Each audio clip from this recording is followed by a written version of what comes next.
Welcome back to the Weber Kettle series brought to you by Fogo Charcoal here on Chuds BBQ, everybody. My name is Bradley Robinson, and today we are cooking up a beautiful steak covered in a classic French Bearnaise sauce served with some grilled broccolini, and it is going to be delicious.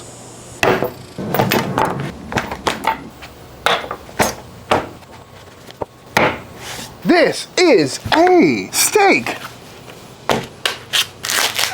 A beautiful looking sirloin steak that I picked up at my local H-E-B. Now generally speaking, I usually don't go for a sirloin steak like this, and that's because it just doesn't have all that much intramuscular fat, doesn't have a fat cap. I'm usually aiming more for a ribeye, a New York strip, a picanha, because fat is flavor. But that being said, this still is a really great steak to cook at home. It's got wonderful flavor, and because it is so lean, we can get away with covering it with a butter sauce and not feel too bad about it. So that being said, first thing I'm gonna do is cut this thing in half, and that's just so it's a little easier to handle on the grill. You know, a big long steak like this can get kind of floppy, so we want to make sure it's nice and easily maneuverable. But I gotta say, beautiful looking steak, feels nice and tender. Now we gotta season it up, which I'm gonna keep real simple with some Diamond Crystal kosher salt, some 16 mesh black pepper, on sale now at shopchuds.com, as well as some granulated garlic. Both sides, folks, you know the drill. Nothing wrong with that. And don't forget the sides, come on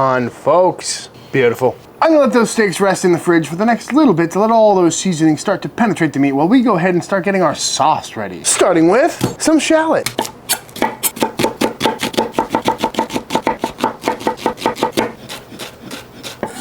As well as some tarragon.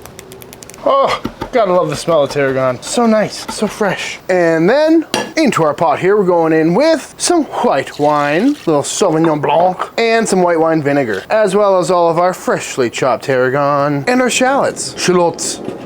In. And now we're gonna bring this up to a simmer and let it reduce down to almost nothing. We're also gonna hit this with a few cranks of some freshly cracked black pepper, and let it keep on reducing. Shout out to the Pepper Cannon. Love this thing. Thank you, Man Kitchen. The best pepper grinder I've ever had. Love it! While that reduces down, let's go ahead and get our fire started.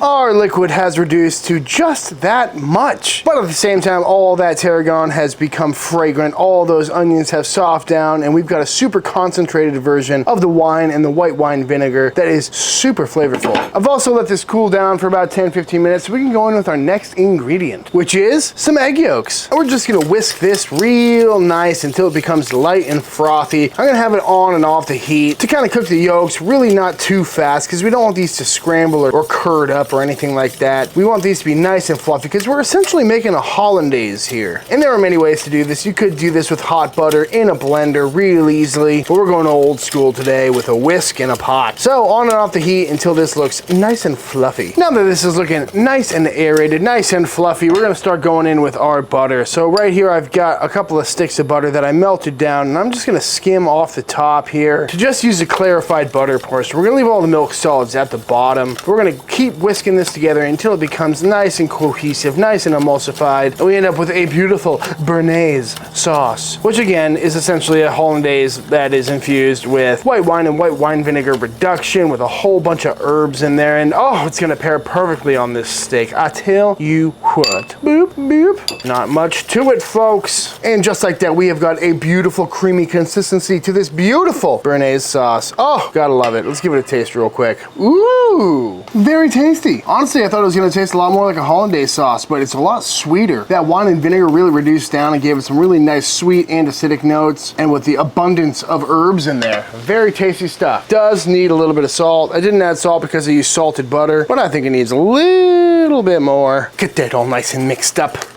Oh, perfect. That is gonna pair beautifully with a nice piece of red meat. I'll tell you what. And now it's time to grill these off. And these are pretty thin steaks, folks, so you really don't want to overcook them. Just get some nice char on either side. Oh, looking beautiful already. And as always, we're going for a nice medium rare. I'm aiming for about 120 internal temp. Then I'll pull them off, and they should rise up to, I don't know, 125, 130, right in that medium rare range. I gotta say, it's been a long time since I cooked a sirloin. Whew. looking real nice. And just like that, these steaks are done. Off the pit they go. We're gonna let these rest for, I don't know, 10-15 minutes, and then we'll slice on in. Which gives us just enough time to grill off our broccolini. On to the pit we go. We're just trying to get some char on these, soften them up a little bit, add some flavor, add some color. You know the drill, folks. We're grilling veg here. Nothing to it. Looking good. Got some beautiful char on there. That's kind of like cooking asparagus. And just like that, our broccolini is coming off the pit. Let's see how this steak came out, shall we? Looking pretty good to me. Beautiful medium rare on there. Let's keep on going, shall we? That is looking pretty nice to me, folks. Nice and juicy. Beautiful crust. Beautiful sear. Solid medium rare. Maybe even a little closer to rare, which is how I like it, especially with a sirloin cut. Let's get a little sneak peek, shall we? It's perfect. Salty, beefy. It's steak. God, that is good. One more. Yeah. Oh, it's so good. On the plate we go. Our beautiful grilled broccolini, which we're gonna top with some high quality extra virgin olive oil. Nice little drizz. A little bit of flaky salt, a few red chili flakes, some fresh lemon juice, and some fresh grated Parmigiano Reggiano, because what doesn't sound good about that? Come on, folks, look at it. Well, we're going heavy today. I don't mind at all. And we can't forget about our beautiful Bearnaise. Oh, would you just look at it, folks? Cascading over the meat. Lovely. And a little fresh tarragon on top. Oh, what a beautiful looking dinner. All right, I can't wait any longer. I think it's time to dive on in. Oops. Nothing wrong with that, folks. That was so good. I gotta say, this sauce is something else.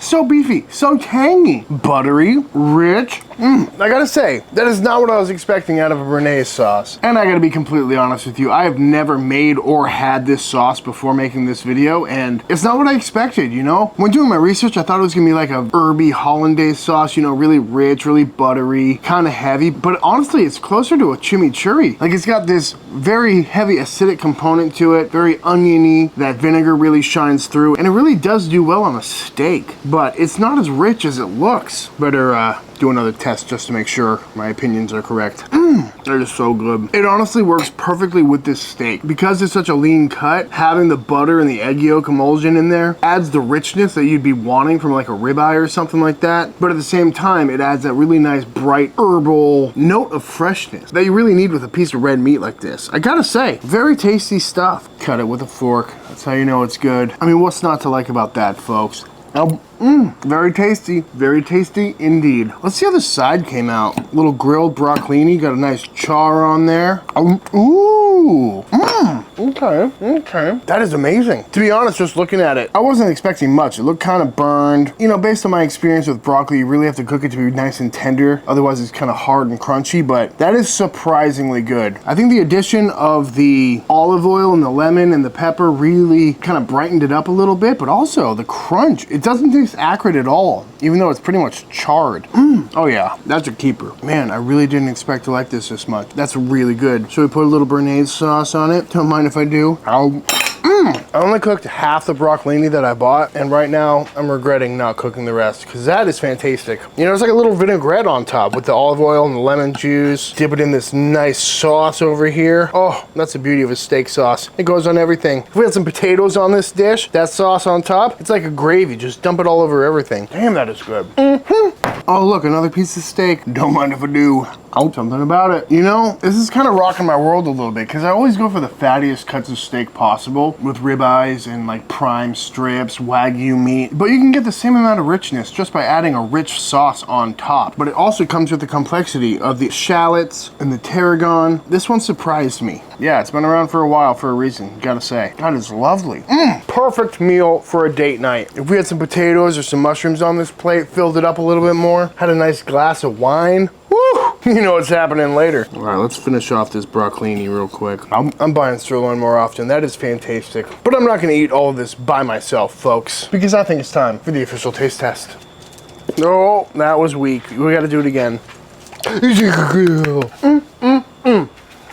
Alright y'all, and that is it. That is how to make an absolutely fantastic sirloin steak with some lovely homemade Bearnaise sauce. I highly recommend giving this one a try. It's a great way to amp up any lean cut of meat, and also this sauce would be great for just vegetables in general. A lovely sauce to have in your arsenal. With that being said, if you enjoyed this video, let me know by hitting that subscribe button. Let YouTube know by dropping a like on this video. 2 clicks will make a big difference in my life. Highly appreciate it. But if you give this recipe a try for yourself, be sure to tag me on Instagram at Chuds BBQ. I love to see what y'all are cooking. Big shout out to Fogo Charcoal. Thank you for sponsoring the Weber Kettle series. And until the next time I see you, please go cook something outside. Peace.